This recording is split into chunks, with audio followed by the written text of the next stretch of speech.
கண்கள் சொல்கின்ற கவிதை இளம் வயதில் எத்தனை கோடி.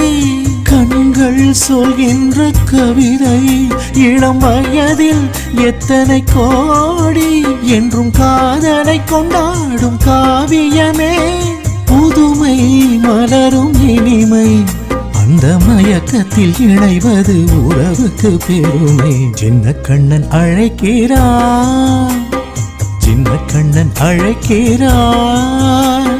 ராதையை பூங்கோதையை அவள் மனம் கொண்ட ரகசிய ராகத்தை பாடி. சின்ன கண்ணன் அழைக்கிறான், ராதையை பூங்கோதையை அவள் மனம் கொண்ட ரகசிய ராகத்தை பாடி. சின்ன கண்ணன் அழைக்கிறான், சின்ன கண்ணன் அழைக்கிறான்.